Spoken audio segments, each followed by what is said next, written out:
Hello my dear students, उम्मीद आप लोग सभी अच्छे से होंगे। आप सभी को तपसी NCERT क्लासेस में स्वागत है। उम्मीद है आप लोग सभी स्वस्थ होंगे, अच्छे से होंगे। दोस्तों, यदि आप बोर्ड एग्जाम की तैयारी कर रहे हैं और एग्जाम आप चाहते हैं कि अच्छे से अच्छा नंबर हम लाएं, प्राप्त करें दोस्तों, तो बिल्कुल सही जगह पर आए हैं। बहुत ऐसा क्वेश्चन है दोस्तों, मैं सारा चीज़ देखने के बाद मैं एक चीज़ एनालाइज किया दोस्तों कि क्वेश्चन बैंक में प्रीवियस ईयर में लगभग जितने भी क्वेश्चन पूछा हुआ था वो लगभग क्वेश्चन NCERT से ही है दोस्तों। इसलिए सबसे पहले मैं आप लोगों को कहूँगा कि NCERT क्वेश्चन पर, NCERT बुक पर सबसे ज़्यादा फोकस करें तो आपके बोर्ड एग्जाम के लिए सबसे बेहतर होगा, रामबाण इलाज होगा दोस्तों। तो NCERT बुक को आज मैं स्टार्ट कर रहा हूँ। सबसे पहला चैप्टर में पढ़ाऊंगा केमिस्ट्री है, रासायनिक अभिक्रिया एवं समीकरण। इस चैप्टर को मैं सिर्फ ये नहीं कि मैं इसे कहानी तरह रटा तुता मैं करूंगा, ऐसा कुछ भी नहीं है दोस्तों। आप एक वीडियो मेरा पूरा एंड तक जरूर देखें, आपको समझ में आ जाएगा कि ये वीडियो आपके लिए कितना इंपॉर्टेंट है। यानी इस वीडियो में मैं क्वेश्चन तो कराऊंगा ही दोस्तों, प्लस क्वेश्चन के साथ साथ मैं ये भी आपको बताऊंगा कि कौन सा क्वेश्चन 2011 से लेकर के 2026 तक एग्जाम में कितने बार पूछा गया है और वो क्वेश्चन आपके लिए कितना जरूरी है, इंपॉर्टेंट है। क्योंकि जो क्वेश्चन एग्जाम में बार बार पूछा जा रहा है दोस्तों, तो इस बार भी आपको एग्जाम में पूछने का चांसेस ज्यादा होगा। तो इसलिए मेरे साथ बने रहिए। तो चलते हैं, क्लास में स्टार्ट करता हूं, उम्मीद आपको बहुत अच्छा लगेगा। आगे तो यहाँ पर एक वीडियो में आप देख रहे होंगे दोस्तों, पिक्चर में जो दे रखा है, मैग्नीशियम रिबन का वायु में दहन का मैग्नीशियम ऑक्साइड को ग्लास में इकट्ठा किया जा रहा है। ये क्वेश्चन आपका इंपॉर्टेंट है, एग्जाम में पूछा जाता है, मैं आपको बता रहा हूं। आप यहाँ पर देख सकते हैं दोस्तों, अब यहाँ पर देख सकते हैं ये जो क्वेश्चन है 2013-2024 दो बार ये क्वेश्चन अभी तक का पूछा हुआ है। आपसे पूछा गया था कि एक क्वेश्चन में था कि मैग्नीशियम रिबन को जब खुले वायु में जलाया जाता है तो उसका लव का कलर कैसा होता है, तो चमकदार श्वेत लव होता है। एक तो ये आपका आंसर हो जाएगा। दूसरा क्वेश्चन पूछा गया था कि जब मैग्नीशियम रिबन को खुले वायु में जलाया जाता है तो वो किस चीज़ का निर्माण करता है, तो यहाँ पर साफ शब्दों में कहा जा रहा है कि या श्वेत चूर्ण में परिवर्तन हो जाता है और मैग्नीशियम ऑक्साइड का चूर्ण बनाता है। तो किस चीज़ का निर्माण करता है, मैग्नीशियम ऑक्साइड का निर्माण करता है। कब, वायु की उपस्थिति में किया जाता है, जलाया जाता है तब। तो ये क्वेश्चन भी आपके लिए अच्छा है, 2013-2024 में दो बार पूछा गया है। चलिए तो आगे हम चलते दोस्तों। तो आगे चलने के बाद यहाँ पर दोस्तों ये जो क्वेश्चन है, ये जो आपका है रासायनिक समीकरण, काफ़ी इंपॉर्टेंट क्वेश्चन है। एग्जाम में आपका जो है 2022-2023 के सेकंड शिफ्ट में पूछा गया है, तो दो बार ये भी क्वेश्चन पूछा गया, काफ़ी इंपॉर्टेंट है। रासायनिक समीकरण बहुत ही सिंपल है, आपको सीधा लिखना है वहाँ पर कि जब कोई भी रासायनिक अभिक्रिया होती है तो रासायनिक अभिक्रिया को उसके संकेतों एवं सूत्रों की सहायता से जो हम लिखते हैं उसी को लिखने के तरीका को क्या कहा जाता है, रासायनिक समीकरण कहा जाता है, ठीक ना। तो आपको क्या बोलना है सीधा, किसी रासायनिक अभिक्रिया को उसके संकेत एवं सूत्रों की सहायता से लिखने के तरीका को रासायनिक समीकरण कहा जाता है। ओके, बस ये इतना लिखना है और आपको नंबर मिल जाएगा। तो ये आपका 2022 और 23 में पूछा हुआ सवाल है। आगे नेक्स्ट हम बात करें दोस्तों, तो यहाँ पर अगर हम बात करें तो एक क्वेश्चन आपको दिख रहा होगा, ये रासायनिक अभिक्रिया में भाग लेने वाले पदार्थ को कहा जाता है। तो आपको अच्छे से पता है दोस्तों कि रासायनिक अभिक्रिया में जो पदार्थ भाग लेता है उसी को अभिकारक कहा जाता है, और जो अभिक्रिया के बाद बनता है उसी को प्रतिफल कहा जाता है, इसे उत्पाद भी कहा जाता है। ये आपको 2020 और 2025 में 2 साल पूछा गया सवाल, तो ये भी काफ़ी अच्छा क्वेश्चन है, इसको भी याद रखें, ठीक है ना। कि रासायनिक अभिक्रिया में भाग लेने वाले जो भी पदार्थ होगा उसको अभिकारक कहा जाएगा, और अभिक्रिया करने के बाद जो भी बनेगा, नए चीज़ों का निर्माण होगा, वो क्या कहलाएगा, उत्पाद या फिर प्रतिफल कहलाएगा। चलते हैं अगले क्वेश्चन की तरफ, देखते हैं दोस्तों। यहाँ पर ये जो क्वेश्चन आपका है ये काफ़ी इंपॉर्टेंट क्वेश्चन है दोस्तों, जिसको VVI क्वेश्चन कह सकते हो, जिसमें आपको पूछा जाता है कि संतुलित रासायनिक समीकरण क्या है, समीकरण को संतुलित करना क्यों आवश्यक है। आप देख सकते हैं दोस्तों ये क्वेश्चन 2022, 2023, 2024, 2025, 2026 इतने बार पूछा गया, वो भी लगातार पूछा गया है। आपको यकीन नहीं होता है तो आप क्वेश्चन बैंक उठाइए, जा करके देखिए, आपको समझ में आ जाएगा। तो ये क्वेश्चन आपके लिए काफ़ी इंपॉर्टेंट VVI क्वेश्चन साबित होता है, इसको जरूर टिक लगाइए, आप इसको बढ़िया से याद कीजिए। तो कहा जाता है दोस्तों, सबसे पहले तो संतुलित रासायनिक समीकरण क्या है, तो बहुत ही सिंपल है कि दोनों ओर तत्वों के परमाणुओं की संख्या समान हो तो समीकरण संतुलित कहलाता है, यदि नहीं हो तो वह समीकरण असंतुलित कहलाता है। तो बिल्कुल सिंपल है कि जो भी रासायनिक अभिक्रिया होती है, यदि अभिकारक और प्रतिफल दोनों तरफ परमाणु की संख्या समान हो तो वह संतुलित समीकरण होता है, यदि नहीं हो तो वह असंतुलित होता है। तो पहला का तो आंसर हो गया। और दूसरा पूछ रहा है कि समीकरण को संतुलित करना क्यों आवश्यक है, क्यों जरूरी है, तो इसका आंसर चला एकदम नीचे में दिया हुआ है, और ये सब देखिए NCERT का क्वेश्चन सीधा पूछा गया है। तो इसका सीधा अर्थ यह है कि द्रव्यमान के संरक्षण के नियम के आधार पर कहा जाता है किसी भी रासायनिक अभिक्रिया में द्रव्यमान ना तो निर्माण होता है और ना ही विनाश, यानी उसको ना ही नष्ट किया जा सकता है। किसी भी रासायनिक अभिक्रिया के प्रतिफल जो होता है, उत्पाद जो होता है, तत्वों का कुल कुल द्रव्यमान जो होता है वो अभिकारक के तत्वों के कुल द्रव्यमान के बराबर होता है। यानी अभिक्रिया करने के बाद और अभिक्रिया करने से पहले जो तत्वों का परमाणु द्रव्यमान जो होता है दोस्तों, कहा जा रहा है दोनों तरफ क्या होता है, बराबर होता है। किसके अनुसार? द्रव्यमान के संरक्षण के नियम के अनुसार, ठीक है ना। इसीलिए दोस्तों रासायनिक अभिक्रिया के पहले एवं उसके पश्चात प्रत्येक तत्व के परमाणु की संख्या समान रहती है। इसीलिए हमें, ठीक है ना, समीकरण का संतुलित करना आवश्यक होता है, जरूरी होता है।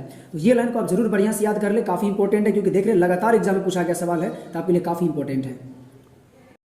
अगला क्वेश्चन है दोस्तों, जिसमें आपको कहा जा रहा है वायु में जलाने से पहले मैग्नीशियम रिबन को साफ क्यों किया जाता है। कि आप पहले क्वेश्चन में बता चुका हूं, ठीक है ना। ये क्वेश्चन इंपॉर्टेंट है और एनसीईआरटी का सवाल है। अगला क्वेश्चन आपको कहा जा रहा है कि निम्नलिखित रासायनिक अभिक्रिया के लिए संतुलित समीकरण लिखें। अब ये क्वेश्चन जो है आपको 2012, 2019, 2020, 2024 यानी कि बहुत बार ये भी प्रश्न पूछा गया है, तो काफी आपके लिए इंपॉर्टेंट होता है। संतुलित करने के लिए तो और भी सवाल होता है, लेकिन ये सवाल एक अलग तरीके से आप देख सकते हैं। इसमें क्या करेगा आपको कि उसका जो है नाम सिर्फ दे दिया जाएगा आपको, उसका संकेत सूत्र जो दिया रहता है वो आपको नहीं दिया रहता है, इसको आप ही को लिखना पड़ता है। तो ये क्वेश्चन काफी इंपॉर्टेंट हो जाता है और वहां पर एग्जाम में आपको प्रॉब्लम होता है। तो इस टाइप के जितने भी क्वेश्चन है मैं इसका अलग से मैं वीडियो जरूर बनाऊंगा, क्योंकि इसको समझाना पड़ेगा आपको, इसमें वीडियो लॉन्ग चला जाएगा।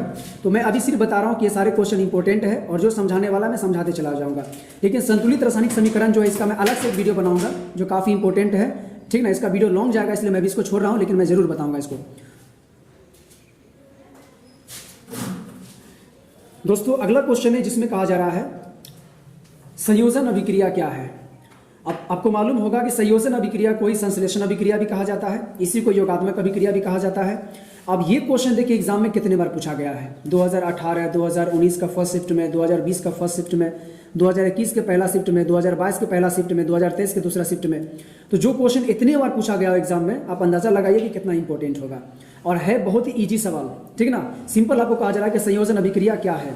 तो वैसी रासायनिक अभिक्रिया को संयोजन अभिक्रिया कहा जाता है जिसमें दो या दो से अधिक यौगिक आपस में अभिक्रिया करके एक नए यौगिक का निर्माण करता है, सिर्फ एक, ठीक है ना। जैसे आप यहाँ पर नीचे में एग्जाम्पल में आप देख रहे होंगे कि कैल्शियम ऑक्साइड जो है जब पानी के साथ, जल के साथ अभिक्रिया करता है, ये दो अलग अलग यौगिक है, लेकिन जब प्रतिफल बनता है तो कैल्शियम हाइड्रोक्साइड का निर्माण करता है, यानी कि एक ही प्रतिफल का निर्माण करता है। तो जब दो या दो से अधिक प्रतिफल अभिकारक मिल करके एक प्रतिफल का केवल निर्माण करता हो, तो ऐसी रासायनिक अभिक्रिया को ही क्या कहा जाता है, संयोजन अभिक्रिया या संश्लेषण या योगात्मक। तो बिल्कुल छोटा है, बहुत ही इजी क्वेश्चन है और ये एग्जाम में बहुत बार पूछा गया, तो इस क्वेश्चन को जरूर वीवीआई लगाइए, आपको बहुत एग्जाम में काम आने वाला है। दोस्तों एनसीईआरटी का ये जो पार्ट दिख रहा है ना, ये पूरा, ये इतना इंपॉर्टेंट है जितना कि आप सोच भी नहीं सकते हैं। यहाँ पर आप देख सकते हैं एक लाइन कहा जा रहा है, भुजे हुए चूने के विलयन का उपयोग जो है दीवारों की सफेदी करने के लिए किया जाता है। कैल्शियम हाइड्रोक्साइड जो होता है, ये देखिए CaOH का होल ट्वाइस होता है, इसी को कैल्शियम हाइड्रोक्साइड कहा जाता है, जो जल के साथ अभिक्रिया करने के बाद इसका निर्माण होता है, ठीक है ना। तो यहाँ पर कहा जा रहा है कि कैल्शियम हाइड्रोक्साइड वायु में उपस्थित CO2 कार्बन डाइऑक्साइड के साथ अभिक्रिया करती है और अभिक्रिया करके दीवारों पर कैल्शियम कार्बोनेट का निर्माण करता है। कैल्शियम कार्बोनेट का मतलब CaCO3, इसी को क्या कहा जाता है, कैल्शियम कार्बोनेट, इसका निर्माण करता है। और जिससे क्या करा, सफेदी जो है कैल्शियम कार्बोनेट एक पतली परत बना देती है और सफेदी करने के 2-3 दिन बाद जो है कैल्शियम कार्बोनेट का निर्माण होता है और इससे दीवारों पर चमक आ जाता है। यानी कि दीवार पर जो चमक आता है, आप देखते होंगे कि एक चूना से जो आप दीवार पर पेंट करते रंगते हैं, तो वो कैल्शियम कार्बोनाइट ही होता है और वो जो है CO2 के साथ अभिक्रिया करने के बाद 1-2 दिन के बाद उसमें लाइटिंग आती है, वो चमकती है। तो ये सवाल को एग्जाम में बहुत बार पूछा गया दोस्तों। अब यहाँ पर कितने बार पूछा गया, तो वो नीचे में आप देख सकते हैं कि कैल्शियम कार्बोनेट जो होता है CaCO3, इसी को कहा जाता है संगमरमर भी कहा जाता है, इसी को दोस्तों क्या कहा जाता है, चूना पत्थर भी कहा जाता है, ठीक है ना। इसी को चौक कहा जाता है, इसी को खरिया भी कहा जाता है। तो हो सकता है एग्जाम में अलग अलग आपसे पूछ सके कि संगमरमर का अनुसूत्र क्या होता है, चूना पत्थर का अनुसूत्र क्या होता है, या कैल्शियम कार्बोनेट का क्या होता है, चौक भी आ सकता है या फिर खरिया भी आ सकता है। तो इसका एक ही अनुसूत्र होता है CaCO3 और ये एग्जाम में कितने बार पूछा है, 2013, 2015, 2019 का पहला शिफ्ट में, 2024 में पूछा है, 2026 में पूछा है, ठीक ना, 2019 के दूसरा शिफ्ट में, 2022 के पहला शिफ्ट में। यानी कि बहुत बार एग्जाम ये सवाल पूछा हुआ है, तो काफी इंपॉर्टेंट है। इस क्वेश्चन को जरूर आप नोट कीजिए, यदि है आपके कॉपी में तो आप नोट कर लीजिए, ठीक है ना। दूसरी बात यहाँ पर है कि चूना जल को बुझा चूना कहा जाता है, ठीक है ना। बुझा चूना मतलब उसमें पानी मिला दिया गया है। चूना जल या बुझा चूना किसको कहा जाता है, कैल्शियम हाइड्रोक्साइड को कहा जाता है, CaOH का होल ट्वाइस, ओके, क्या कहा जाता है, CaOH का होल ट्वाइस होता है, इसी को कहा जाता है बुझा हुआ चूना, ठीक है ना, जिसको चूना जल भी कहा जाता है। एक है कली चूना, जिसको अन्य बुझा चूना भी कहा जाता है और इसका अनुसूत्र होता है CaO यानी कैल्शियम ऑक्साइड कैल्शियम ऑक्साइड को ही कहा जाता है कली चूना या फिर अनबुझा चूना। और ये क्वेश्चन एग्जाम में काफ़ी ज़्यादा इंपॉर्टेंट है। देख सकते हैं 2018, 2021, 2022, 2023, 2024, 2025, 2026 यानी कि लगातार पूछा हुआ सवाल है। तो आपके लिए बेहद इंपॉर्टेंट सवाल है, इसको आप जरूर नोट करें। एकदम वीवीआई क्वेश्चन लगा है, काफ़ी इंपॉर्टेंट आपके लिए है, ठीक है ना। एक चीज़ आपको याद रखना है कि अनबुझा जो चूना होता है ना, अनबुझा चूना कैल्शियम ऑक्साइड जो होता है, इसी में पानी मिलाने से कैल्शियम हाइड्रोक्साइड का निर्माण होता है। इस चीज़ को आप याद रखें। हो सकता है एग्जाम में पूछ दे कि कैल्शियम ऑक्साइड को यानी कि अनबुझा चूना में जल मिलाने से किसका निर्माण होता है, तो आपको क्या बोलना है, बुझा हुआ चूना जिसका कैल्शियम हाइड्रोक्साइड अनुसूत्र होता है। ओके, चलते हैं अगले क्वेश्चन की तरफ। चलिए दोस्तों, अगला क्वेश्चन है जिसमें कहा जा रहा है ऊष्माक्षेपी रासायनिक अभिक्रिया क्या है। तो यहाँ से क्वेश्चन आपका बनता है, पूछता भी है, जिसमें कहा जाता है ऊष्माक्षेपी एक होता है ऊष्माशोषी। तो जिस रासायनिक अभिक्रिया में अभिक्रिया के दौरान ऊष्मा उत्पन्न होता है, ऊष्मा का निर्माण होता है, तो उसको क्या कहा जाता है, ऊष्माक्षेपी रासायनिक अभिक्रिया। और जिस रासायनिक अभिक्रिया में अभिक्रिया होती है तो वो ऊष्मा लेती है, यानी उसको अभिक्रिया कराने के लिए ऊष्मा को देना ही पड़ता है, तो उसको क्या कहा जाएगा, ऊष्माशोषी रासायनिक अभिक्रिया। ओके, तो दोनों बहुत ही इजी चीज़ है, लेकिन एग्जाम में बहुत बार ये भी पूछा गया है 2018, 2025 के सेकेंड शिफ्ट में, 2026 के फर्स्ट शिफ्ट में। तो लेटेस्ट ये क्वेश्चन बन रहा है, क्वेश्चन पूछ भी रहा है। देखिए 25-26 में पूछा हुआ सवाल है, तो मतलब ये पूछा जा रहा है। तो ऊष्माक्षेपी रासायनिक अभिक्रिया पर फोकस आप जरूर करें, इंपॉर्टेंट माने, इसमें जरूर टिक लगाए। आप इससे रिलेटेड जो प्रश्न होता है, ठीक ना, जैसे प्राकृतिक गैस का दहन, अब प्राकृतिक गैस का जब दहन करेंगे, आग लगाएंगे, तो उसमें क्या होगा, ऊष्मा निकलेगी उससे बाहर, तो उसको क्या कहा जाएगा, ऊष्माक्षेपी अभिक्रिया कहा जाएगा। एक ये क्वेश्चन काफी इंपॉर्टेंट बनता है जो एग्जाम में देखिए बहुत बार पूछा गया है। श्वसन एक यानी पूछेगा श्वसन कैसी रासायनिक अभिक्रिया है, तो आपको क्या बोलना है, ऊष्माक्षेपी। क्योंकि जब हम सांस लेते हैं ना, तो आप गौर किए होंगे सांस लेने के दौरान जो हमारे अंदर से जो हवाएं निकलती है, ठीक ना, जो श्वसन के दौरान जो निकलती है वो गर्म होता है, आपको गर्म महसूस होगा, ठीक ना। तो इसका मतलब है कि श्वसन जो अभिक्रिया होती है उससे ऊष्मा जो है हमारे शरीर से बाहर निकलता है, इसीलिए इसको क्या कहा जाएगा, ऊष्माक्षेपी अभिक्रिया कहा जाएगा। और ये 2011, 2016, 2022, 2025 इतने बार पूछा गया सवाल है, यानी कि बेहद इंपॉर्टेंट क्वेश्चन है, इसको जरूर आप टिक लगा, जरूर याद कीजिए। चलिए, अब इसी से रिलेटेड और भी सवाल पूछा गया एग्जाम में, जैसे यहाँ पर पूछा गया है कि साग सब्जी यानी कि जो सड़ा गला सब्जी होता है उस जिसको हम फेंक देते हैं, तो कह रहा विघटित होकर कंपोस्ट यानी खाद जो बनता है वो कह रहा कैसा रासायनिक अभिक्रिया होती है, तो ये कैसा होता है, ये भी ऊष्माक्षेपी ही रासायनिक अभिक्रिया होती है। ये 2014, 2017 दो बार एग्जाम में पूछा गया था, ये भी काफ़ी इंपॉर्टेंट है, इसको जरूर याद कीजिए। यानी कि जो भी आप सड़ा गला चीज़ को फेंक देते हैं, जो सब्जी वगैरह को, तो वो जो गलता है, तो गलने के बाद उससे भी ऊष्मा जो है बाहर निकलती है। ओके, तो इसीलिए उसको भी क्या कहा जाता है, ऊष्माक्षेपी अभिक्रिया कहा जाता है। और इसको जो है अपघटन अभिक्रिया भी कहा जाता है, क्योंकि यहाँ पर अपघटित होती है, ठीक ना, तब जाकर के वो खाद का निर्माण करता है, खाद में कन्वर्ट होता है। तो ये दोनों क्वेश्चन को याद रखें, काफी अच्छा क्वेश्चन है ऊष्माक्षेपी अभिक्रिया से, एग्जाम में पूछता है बहुत बार, इस पर ध्यान रखिए, टिक लगाइए। अगला जो प्रश्न दोस्तों ये काफी इंपॉर्टेंट है, जिसको कहा जा रहा है कि वियोजन या अपघटन रासायनिक अभिक्रिया क्या है। तो यहाँ पर आप देख सकते हैं वियोजन या अपघटन अभिक्रिया कितना इजी क्वेश्चन है, लेकिन देखिए पूछा कितना बार है। 2014 में पूछा है, 18 में पूछा है, 19 का पहला शिफ्ट में, 2022 में पूछा है, 2023 के पहला शिफ्ट में, 24 के दूसरा शिफ्ट में, 25 का पहला शिफ्ट में। आप देख सकते हैं अगर कोई प्रश्न इतना बार पूछा गया हो तो समझ सकते हैं कि वो कितना इंपॉर्टेंट है। तो इस क्वेश्चन को आप जरूर टिक लगाइए। वियोजन या अपघटन अभिक्रिया किसे कहते हैं, बहुत ही ईजी सवाल है, इतना बार पूछा है लेकिन सवाल क्या है, बहुत ईजी है। तो यहाँ पर सीधा क्या होता है कि जब एक यौगिक यानी कि जब अभिकारक एक हो और वो जो है उसे गर्म करने पर जब 2 या 2 से अधिक चीजों का निर्माण कर लेता है, यानी प्रतिफल जो होगा उसका 2 या 2 से अधिक बनेगा, तो उसको क्या कहेंगे हम, इसी ऐसे रासायनिक अभिक्रिया को ही वियोजन या अपघटन कहा जाता है। जैसे एग्जांपल यहाँ पर देख सकते हैं, फेरस सल्फेट जो है, फेरस सल्फेट को जब गर्म किया जाता है तो यहाँ पर क्या हो रहा है, फेरिक ऑक्साइड और साथ में जो है क्या हो रहा है, सल्फर डाइऑक्साइड और सल्फर ट्राइऑक्साइड, ये 3 चीज का निर्माण कर रहा है। इसका मतलब क्या हो रहा है, यानी कि एक अभिकारक और प्रतिफल 3-3। तो जब एक अभिकारक हो, प्रतिफल 2 या 2 से अधिक बने, तो इसी को क्या कहा जाएगा, वियोजन या अपघटन अभिक्रिया। बहुत ही सिंपल चीजें हैं, याद रखिए, एग्जाम के लिए काफी इंपॉर्टेंट है। ओके, तो चलते हैं अगले क्वेश्चन की तरफ। चलो दोस्तों, अगला क्वेश्चन में कहा जा रहा है कि विस्थापन अभिक्रिया, और विस्थापन अभिक्रिया को ही क्या कहा जाता है, प्रतिस्थापन अभिक्रिया। आप देख सकते हैं ये क्वेश्चन दोस्तों इतना इंपॉर्टेंट है, बहुत ज़्यादा, सबसे ज़्यादा अभी तक कह सकते हो। 2011, 2012, 2018, 2019 के फर्स्ट में, 2020 के फर्स्ट में, 2021 के सेकेंड शिफ्ट में, 2023 के फर्स्ट शिफ्ट में, 2022 के सी में, यानी कि ये भी कोई होगा शिफ्ट, 2024 के फर्स्ट शिफ्ट में, 2024 के सेकेंड शिफ्ट में, यानी इतने बार एग्जाम में पूछा गया सवाल है, तो समझ सकते हैं कितना इंपॉर्टेंट होगा। और है कितना इजी सवाल, तो सिंपल कहा जा रहा है कि विस्थापन अभिक्रिया किसको कहा जाता है। तो यहाँ पर आपको सक्रियता श्रेणी आपको याद रखना पड़ेगा। आपको मालूम होगा कि कुछ तत्व जो होता है वो रासायनिक अभिक्रिया में तेजी से भाग लेता है, जिसका सक्रियता श्रेणी में सबसे ऊपर रखा जाता है, जैसे पोटेशियम, ठीक ना, सोडियम, कैल्शियम, ये सब जो है काफी ज्यादा अधिक क्रियाशील तत्व होता है, ठीक ना। और इससे जो कम क्रियाशील तत्व होता है, तो रासायनिक अभिक्रिया के दौरान कम क्रियाशील तत्व को जो है अधिक क्रियाशील तत्व के द्वारा उसको विस्थापित किया जाता है, हटाया जाता है, और हटा करके उसका स्थान खुद ग्रहण कर लेता है अधिक क्रियाशील तत्व। तो यानी ऐसे अभिक्रिया को क्या कहा जाता है? विस्थापन अभिक्रिया। तो इसको चलो और अच्छे से समझते हैं विस्थापन अभिक्रिया है क्या चीज। जैसे यहाँ पर क्या कहा जा रहा है, जिंक को आयरन सल्फेट के विलयन में डालने से क्या होता है, रासायनिक अभिक्रिया लिखे। ये भी क्वेश्चन देखिए 2012 और 20 में पूछा हुआ और इसी टाइप का सवाल है। अब जिंक जो होता है वो Zn होता है जिंक, इसको आयरन सल्फेट में डाला जा रहा है, आयरन का मतलब लोहा। अब यहाँ पर इसको समझिए सक्रियता श्रेणी है क्या चीज पहले। अब यहाँ पर दोस्तों देख सकते हैं ये आपका सक्रियता श्रेणी है। सक्रियता श्रेणी में जो है पोटेशियम के को सबसे ऊपर रखा जाता है, यानी सबसे अधिक अभिक्रियाशील तत्व है ये, यानी पावरफुल। उसके बाद sodium, calcium, magnesium, aluminium, zinc, iron, ठीक ना। अब यहाँ पर देख सकते हैं जिंक ऊपर है और आयरन नीचे है, यानी जिंक से ज्यादा अधिक क्रियाशील तत्व कौन है, सॉरी आयरन से अधिक क्रियाशील तत्व कौन है, जिंक। यानी कि जब रासायनिक अभिक्रिया होगा, ठीक ना, रासायनिक अभिक्रिया होगा तो जिंक के द्वारा आयरन को क्या किया जाएगा, विस्थापित कर दिया जाएगा, यानी इसको हटाया जाएगा और खुद जिंक सल्फेट का निर्माण कर लेगा। तो जब एक अधिक शक्तिशाली तत्व यानी अधिक क्रियाशील तत्व के द्वारा कम क्रियाशील तत्व को हटा करके उसका स्थान खुद ग्रहण कर लेता है, तो ऐसी रासायनिक अभिक्रिया को क्या कहा जाता है, विस्थापन या फिर प्रतिस्थापन अभिक्रिया। जैसे एग्जांपल में दोस्तों यहाँ पर मैं समझा रहा हूँ, ये आपका आयरन है, लोहा है, जब इसको कॉपर सल्फेट के विलयन में डुबोया गया यानी अभिक्रिया कराया गया, तो अभिक्रिया कराने के दौरान ये आयरन सल्फेट का निर्माण कर लिया, यानी कि कॉपर को हटा दिया गया है और खुद ये उसका जगह पर स्थान पर ग्रहण कर लिया है। ऐसा क्यों हुआ? क्योंकि यहाँ पर आयरन देखिए यहाँ पर है और कॉपर कहाँ पर है, यहाँ पर है। तो सक्रियता श्रेणी जो होता है ना, इसमें जितना जो तत्व नीचे होता है वो कम क्रियाशील वाला होता है, वो रासायनिक अभिक्रिया में तेजी से भाग नहीं लेता है।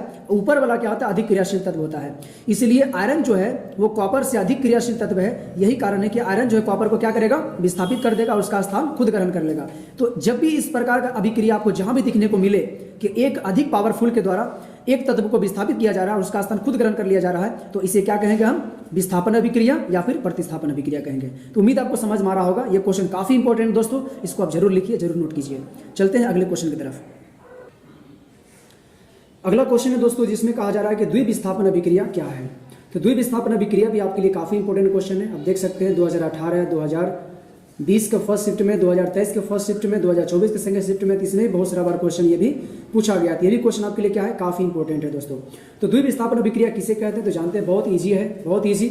यानी सिंपल द्विविस्थापन अभिक्रिया में होता क्या है कि रासायनिक अभिक्रिया से पहले क्या होता है, अभिकारक, यानी कि जब दो अभिकारक जो होता है अपने ही आयनों का आदान प्रदान करके, ओके, दो अलग अलग नए प्रतिफल का निर्माण करता है, तो इसे ही क्या कहा जाता है, द्विविस्थापन अभिक्रिया, ठीक है ना। तो बहुत ईजी है, यानी सिंपल आपको क्या यहाँ पर देख रहे हैं, जैसे यहाँ पर देखिए सोडियम सल्फेट है और ये क्या है, बेरियम क्लोराइड है। ये दोनों आपस में क्या किया है, अभिक्रिया किया है। और ये क्या किया, आपको पता है कि सोडियम पर प्लस चार्ज होता है जबकि सल्फेट पर माइनस चार्ज होता है, बेरियम पर प्लस चार्ज होता है, क्लोरीन पर माइनस चार्ज होता है। तो ये प्लस वाला सोडियम माइनस वाला क्लोरीन के साथ जो है संयोग करेगा और ये माइनस वाला सल्फेट जो है, ये वेरियम जो है प्लस चार्ज जो है ये इसके साथ संयोग करता है और इस प्रकार वेरियम सल्फेट और सोडियम क्लोराइड का निर्माण करता है। यानी कि अभिकारक बोलना है कि वैसी रासायनिक अभिक्रिया जिसमें दो अभिकारक अपने ही आयनों का आदान प्रदान करके दो अलग अलग नए प्रतिफल का निर्माण करता है, तो उसे क्या कहा जाता है, द्विविस्थापन अभिक्रिया कहा जाता है। तो काफी इंपॉर्टेंट है, आसान भी है, बिल्कुल इसी तरीके से आप एग्जाम में लिख सकते हैं, ठीक है ना। तो ये क्वेश्चन आपके लिए काफी इंपॉर्टेंट है, इसको जरूर टिक लगाइए। चलिए अगला क्वेश्चन, यहाँ पर एक चीज और कहा जा रहा है दोस्तों, ये जो है अवक्षेपण अभिक्रिया।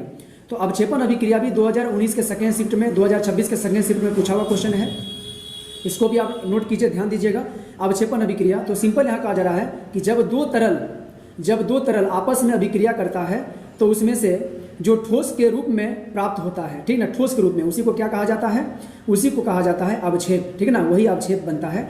जैसे यहाँ पर कहा जा रहा है कि जो पानी में घुलनशील होता है, ठीक है ना, उसे ही जो है AQ से लिखा जाता है और ये जो है अवक्षेप नहीं होता है क्योंकि ये पानी में घुलनशील होता है, ठीक ना। लेकिन ठीक ना, उसी को तरल भी कहा जाता है। जो पानी में अघुलनशील होता है, जो पानी में नहीं घुल सकता, उसको सॉलिड कहा जाता है और वही आपका क्या होता है, अवक्षेप के रूप में बनता है, ठीक है ना। तो ये बात आपको याद रखना है कि अवक्षेपण अभिक्रिया जो होता है आपका, ठीक है ना, इसमें दो तरल आपस में अभिक्रिया करता है और अभिक्रिया करने के बाद जो है प्रतिफल जो बनता है उसमें एक सॉलिड का निर्माण होता है, ठीक ना, जो पानी में घुलनशील नहीं होता है, तो वही आपका क्या कहलाता है, अवक्षेपण अभिक्रिया कहलाता है। तो आपको बोलना है कि जब दो तरल पदार्थ जो है आपस में अभिक्रिया करता है और अभिक्रिया करने के बाद जो प्रतिफल बनता है उसमें एक ठोस का निर्माण होता है, ठीक ना, जो पानी में घुलनशील नहीं होती है, इसी ठोस को क्या कहा जाता है, अवक्षेप कहा जाता है, ठीक ना, और इसी अभिक्रिया को अवक्षेपण अभिक्रिया कहा जाता है। तो बिल्कुल इसी तरीके से आप इसको भी लिख सकते हैं। तो चलते हैं अगले क्वेश्चन की तरफ। चलिए, तो अगला क्वेश्चन है दोस्तों जिसमें कहा जा रहा है उपचयन एवं अपचयन। आपको मालूम होना चाहिए कि उपचयन को ही कहा जाता है ऑक्सीकरण, क्या कहा जाता है इसको, ऑक्सीकरण, और अपचयन को ही कहा जाता है अवकरण, इंग्लिश में ऑक्सीडेशन और इसका इंग्लिश में रिडक्शन। तो आप याद रखिए दोस्तों कि उपचयन और अपचयन, उपचयन का मतलब ऑक्सीकरण और अपचयन का मतलब अवकरण। तो ऑक्सीकरण और अवकरण, इससे देखिए सवाल कितना बार पूछा है दोस्तों, काफी इंपॉर्टेंट VVI क्वेश्चन है दोस्तों। 2017, 2019 का फर्स्ट शिफ्ट, 2020 का फर्स्ट में, 2022 में, 2023 के सेकंड में, 2025, 26 का फर्स्ट सेकंड दोनों में। तो इतना इंपॉर्टेंट सवाल है, एकदम VVI मारिए दोस्तों, एकदम ये आना ही आना है। तो ऑक्सीकरण और अवकरण है क्या?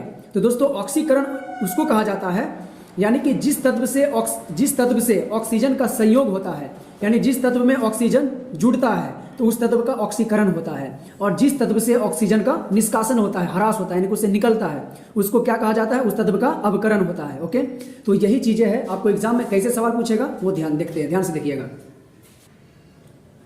अब दोस्तों यहां पर क्या है, अब यहां पर आपको अच्छे से पता है कि एक इंपॉर्टेंट क्वेश्चन बन जाता है रिडॉक्स अभिक्रिया क्या है। तो वैसी रासायनिक अभिक्रिया जिसमें ऑक्सीकरण और अवकरण यानी कि उपचयन और अपचयन दोनों एक साथ होता है, उस अभिक्रिया को क्या कहा जाता है, रेडॉक्स अभिक्रिया। इसको भी याद रखिए, इंपॉर्टेंट है। आप यहाँ पर देख सकते हैं दोस्तों, यहाँ पर कॉपर ऑक्साइड है और यहाँ पर हाइड्रोजन गैस के साथ ये अभिक्रिया कर रहा है, और बना क्या रहा है, कॉपर को अलग कर दिया और जल का निर्माण कर रहा है। तो यहाँ पर कॉपर के साथ ऑक्सीजन था अभिकारक में, और प्रतिफल में क्या हो गया, कॉपर से ऑक्सीजन का ह्रास हो गया, निकल गया। तो जब रासायनिक अभिक्रिया के दौरान जब जिस तत्व से ऑक्सीजन का निष्कासन होगा यानी ऑक्सीजन निकला, तो इसका क्या हो जाएगा, अवकरण, यानी कि अपचयन होगा, अवकरण होगा, यानी कि कॉपर का यहाँ पर अवकरण हो गया। लेकिन हाइड्रोजन में यहाँ पर ऑक्सीजन नहीं था, और प्रतिफल जब बना दोस्तों इसके साथ हाइड्रोजन जो है वो जुड़ गया, तो इसका मतलब है कि हाइड्रोजन का क्या हो गया, ऑक्सीकरण हो गया, हाइड्रोजन तत्व का ऑक्सीकरण हुआ।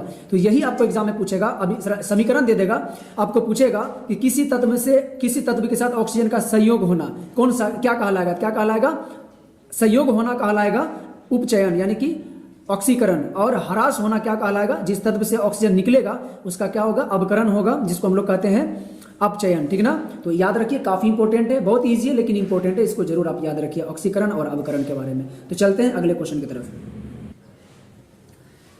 एक क्वेश्चन यहां पर है दोस्तों जिसको कहा जा रहा है संचारण क्या है। यह भी एग्जाम में पूछा हुआ सवाल है, 2022 में 2024 के फर्स्ट शिफ्ट में पूछा हुआ सवाल है, जिसमें आपसे पूछा जा रहा था संचारण क्या है या संचारण सब क्या समझते हैं। तो यहां पर सीधा याद रखना है दोस्तों कि जंग जो होता है ना, जंग वही संचारण है सीधा, यानी कि जब कोई तत्व जो है ऑक्सीजन के साथ या जलवाष्प के साथ अभिक्रिया करता है, अभिक्रिया करने के बाद उसके ऊपर जो जंग लगती है ना, उसी को क्या कहा जाता है, संचारण कहा जाता है। तो यहां पर कह रहा है क्या, लाली मायुक्त भूरे रंग की परत चढ़ जाती है, किसके ऊपर, लोहे के ऊपर, लोहे पर जंग लगना कहलाता है। यानी कि जब लोहे के ऊपर भूरे रंग की परत चढ़ जाती है उसको क्या कहा जाता है, लोहे पर जंग लगना कहलाता है। और यही क्या होता है, संचारण, क्योंकि जब जंग लगता है तो लोहे क्या होता है, खियाता है, तो लोहे का जंग लगने के बाद खियाना ही क्या कहलाता है, उसका संचरण कहलाता है। ठीक ना, अब यहां पर नीचे में क्या कहा जा रहा है, वो एक लाइन और देख लेते हैं दोस्तों। तो यहां पर कहा जा रहा है कि धातु अपने आसपास अम्ल आर्द्रता के संपर्क में मतलब जो है आते हैं तब ये संचारित होता है, और इस अभिक्रिया को क्या कहा जाता है, संचारण कहा जाता है। तो काफी इंपॉर्टेंट है, अच्छा सवाल है। यानी कि जब लोहा जो है या कोई भी तत्व जो है ऑक्सीजन या जलवाष्प के साथ, ठीक ना, या बहुत सारे तत्व है जो कार्बोनेट से भी अभिक्रिया करता है, CO2 से भी अभिक्रिया करता है, तो जो भी उसका अपना अभिक्रिया करने का जो तरीका है, करने के बाद जो उसके ऊपर जो परत चढ़ती है, तो वही परत जो उस तत्व को धीरे धीरे क्या करती है, संचारित करती है, उसको खियाता है, तो उसी को क्या कहा जाता है, संचारण कहा जाता है। तो बहुत ही आसान है, काफी इंपॉर्टेंट, इस पर भी ध्यान दीजिए आप। अगला क्वेश्चन है दोस्तों जिसमें कहा जा रहा है कि विकृत गंधिता क्या है। अब विकृत गंधिता के बारे में भी 2021 के सेकेंड शिफ्ट में पूछा है, 2023 के फर्स्ट शिफ्ट में पूछा है, तो ये भी क्वेश्चन इंपॉर्टेंट है। ठीक ना, तो ये दोनों क्वेश्चन को आप जरूर देखें, काफी अच्छा क्वेश्चन है। विकृत गंधिता क्या है, तो सिंपल है दोस्तों, जब हम कोई भी भोजन को खुले वायु में छोड़ देते हैं लंबे समय तक, क्या कहा जा रहा है, वसायुक्त अथवा तेलीय खाद्य सामग्री जब लंबे समय तक रखी जाती है तो उसका स्वाद जो है गंध करने लगती है, वो गंध देने लगता है। ठीक ना, ऐसा क्यों होता है, क्योंकि ये ऑक्सीकृत हो जाती है, ओके, और वो जो है भोजन खराब हो जाता है। तो कह रहा है उपचयित होने पर तेल एवं वसा विकृत गंधित हो जाते हैं, यानी कि ऑक्सीकृत, उपचयित का मतलब ऑक्सीडेशन यानी कि उसका ऑक्सीकरण हो जाता है, जिससे तेल एवं वसा गंधित होने लगती है, वो गंध करने लगता है। तो अगला प्रश्न एक और पूछा था कि भोजन को दुर्गंधित होने से कैसे रोका जा सकता है। ये क्वेश्चन पूछा हुआ एग्जाम में, इस पर ध्यान जरूर दीजिएगा। तो भोजन को गंधिता से रोकने के लिए 3 उपाय है। एक है फ्रिज में रखकर, दूसरा है वायुरोधी बर्तन में रखकर। वायुरोधी बर्तन का मतलब होता है जिसमें ऑक्सीजन कभी भी उपस्थित ना हो, यानी ऑक्सीजन का, वायु का कण थोड़ा भी ना हो, उसको कहा जाता है वायुरोधी बर्तन, ठीक ना। तो इसमें भी जो है कोई वस्तु को रख करके वो खराब होने से बचाया जा सकता है। और तीसरा था दोस्तों, ये तीसरा था कि किसी भी पैकेट जो होता है, जो पैकेट में बंद करके रखते हैं, उसमें ऑक्सीजन को हटा करके नाइट्रोजन गैस डाल देना, क्योंकि नाइट्रोजन गैस दोस्तों ठंडा होता है, जिससे वो ऑक्सीकृत नहीं हो पाती है भोजन, यानी जो भी पैक वाला चीज होता है, जैसे चिप्स वगैरह हो गया, यहाँ पे कभी रहा कि चिप्स का उपचयन ना हो सके, यानी कि चाहता है चिप्स का जो है ऑक्सीकरण ना हो सके, इससे बचाने के लिए ऑक्सीजन को हटा करके नाइट्रोजन गैस डाल दिया जाता है ताकि वो सुरक्षित रहे, बचा रहे, ठीक है ना। तो ये भी क्वेश्चन अच्छा है, इसको याद जरूर रखें, ठीक है ना। अगला क्वेश्चन की तरफ चलते हैं दोस्तों। अगला क्वेश्चन में यहाँ पर एक क्वेश्चन है जिसमें कहा जा रहा है कि जब लोहे की कील को कॉपर सल्फेट के विलयन में डुबोया जाता है तो विलयन का रंग क्यों बदल जाता है।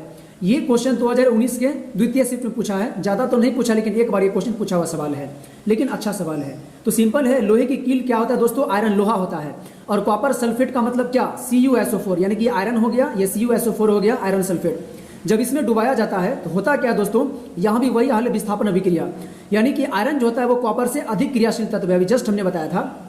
तो अधिक क्रियाशील तत्व जो होता है वो कम क्रियाशील तत्व को विस्थापित कर देता है और उसका स्थान खुद ग्रहण कर लेता है। तो कॉपर को हटाएगा और आयरन सल्फेट का निर्माण करेगा। आयरन सल्फेट प्लस कॉपर को क्या किया, अलग कर दिया। तो यही रीजन है दोस्तों कि विलयन का रंग क्या होता है, बदल जाता है, क्योंकि कॉपर सल्फेट का विलयन का रंग हरा होता है, ठीक ना, लेकिन जैसे ही आयरन बनाता है तो आयरन का ऊपर जो संचारित होता है वो क्या होता है, भूरा कलर का होता है। तो रंग क्या होता है, हरा से भूरा में बदल जाता है, ठीक ना। तो सिंपल चीज़ है, बोलना है कि जब लोहे की कील को कॉपर सल्फेट के विलयन में डाला जाता है तो आयरन जो है कॉपर को विस्थापित करके उसका स्थान खुद ग्रहण करके आयरन सल्फेट का निर्माण कर देता है, इसलिए विलयन का रंग क्या होता है, हरा से भूरा हो जाता है। तो ये काफी अच्छा क्वेश्चन है, इस पर आप ध्यान दीजिएगा। चलते हैं अगले क्वेश्चन की तरफ। दोस्तों ये जो क्वेश्चन है, रासायनिक समीकरण को संतुलित करें, ये क्वेश्चन काफी VVI है, पहला चैप्टर के लिए, इस चैप्टर के लिए सबसे मोस्ट इंपोर्टेंट क्वेश्चन है, क्योंकि 2012, 2011, 2013, 2014, 2017, 2023 के फर्स्ट में, 2024 के सेकंड शिफ्ट में, तो इतनी बार ये क्वेश्चन पूछा गया है। यही तरीका नहीं, अलग अलग तरीके से। यहाँ भी कहा जा रहा है अभिक्रियाओं के लिए संतुलित रासायनिक समीकरण को लिखे, यानी इस टाइप का सवाल। तो ये भी 2020 के सेकंड में, 2022 में, 2024 के सेकंड शिफ्ट में, यानी कि इस टाइप के सवाल जो है रासायनिक अभिक्रिया को संतुलित करने वाला, एक तो ये क्या होगा, अनुसूत्र आपको दिया रहेगा तब कहेगा करने के लिए, एक क्या रहेगा, आपको उसका नाम ही दिया रहेगा, आपका सूत्र नहीं लिखा रहेगा, आपको खुद लिख करके उसको संतुलित करना पड़ेगा। तो ये ज़्यादा आपके लिए टफ होता है। तो इस टाइप के सवाल जो एग्जाम में जरूर देखने को मिलता है, और वो भी लगातार। तो इसे बताने के लिए टाइम काफ़ी ज़्यादा चाहिए, तो ये भी वक्त कम है। तो कोशिश करेंगे कि सेकेंड जो वीडियो मैं लाऊंगा तो रासायनिक समीकरण को संतुलित करने के लिए ही बताऊंगा, और जितने भी सवाल है संतुलित करने का, अलग अलग टाइप है, वो सारे टाइप को मैं बताऊंगा आप लोगों को, और सारे टाइप को मैं क्लियर करूंगा। आप नीचे में भी आप सवाल देख सकते हैं कि अभिक्रिया के लिए संतुलित रासायनिक समीकरण लिखिए एवं प्रत्येक अभिक्रिया का प्रकार भी बताइए। तो ये जो सवाल है ये भी काफी इंपॉर्टेंट सवाल है, यानी कि 2014, 18, 20, 22, 24, 25, 26 लगातार क्वेश्चन पूछा हुआ है। क्या कर रहा है, ये संतुलित रासायनिक समीकरण को लिखे, यानी कि जो आपको यहाँ पर लिखा हुआ है ना हिंदी में, यानी कि इसको संकेत सूत्र को, आपको समीकरण को पहले लिखना है, और वो भी संतुलित रासायनिक समीकरण को लिखना है। समझ में आ गया, संतुलित भी करना है, और संतुलित करने के बाद करा अभिक्रिया प्रकार बताया, यानी कि वो कौन सा अभिक्रिया है। तो यहाँ पर सिंपल आप देख सकते हैं, यहाँ पर एक यौगिक है, ये दूसरा यौगिक है, और प्रतिफल भी 2 को बना रहा है। तो यहाँ पर पोटेशियम ब्रोमाइड है, बेरियम आयोडाइड है। अब यहाँ पर पोटेशियम आयोडाइड है, देख रहे हैं, यहाँ था पोटेशियम ब्रोमाइड, और यहाँ पर क्या हो गया, पोटेशियम आयोडाइड, यानी कि ब्रोमीन जो है आयोडीन के साथ संयोग किया, ओके, और ब्रोमाइड जो है बेरियम के साथ संयोग किया, यानी कि जब आपस में अपने ही अभिकारक आयनों का आदान प्रदान करके 2 अलग अलग उत्पाद का निर्माण करता है, तो इसी को क्या कहा जाता है, इसी को कहा जाता है द्विविस्थापन अभिक्रिया। तो ये अभिक्रिया का प्रकार कैसा होगा, द्विविस्थापन अभिक्रिया होगा। तो इस प्रकार जो है आप आसानी से पकड़ सकते हैं। यहाँ पर देखिए एक जो है यौगिक है, एक यौगिक है, और ये अभिक्रिया के बाद 2 अलग अलग तरह का निर्माण किया प्रतिफल का। तो यहाँ पर क्या हो जाएगा, यहाँ पर आपका हो जाएगा विखंडन, या फिर क्या कहता है उसको, वियोजन अभिक्रिया, वियोजन अभिक्रिया ये हो जाएगा, ठीक ना। वियोजन अभिक्रिया में एक तत्व, एक यौगिक जो है अभिक्रिया के बाद 2 या 2 से अधिक प्रतिफल का निर्माण करता है। ये अभिक्रिया का प्रकार क्या हो जाएगा, वियोजन या अपघटन। अब यहाँ पर देखिए, यहाँ पर क्या हो रहा है कि 2 अलग अलग तरह का जो है तत्व है और एक यौगिक का निर्माण किया, तो अलग अलग तत्व मिलकर के किसी एक प्रतिफल का निर्माण करे तो इसको क्या कहते हैं? संयोजन अभिक्रिया कहते हैं। ठीक है ना? तो आसानी से जो है अभिक्रिया को देख करके बता सकते हैं कि वो कौन सा अभिक्रिया है। तो उम्मीद है दोस्तों आपको ये सारे वीडियो अच्छा लगा होगा, सारे इंपॉर्टेंट क्वेश्चन था। ठीक है ना?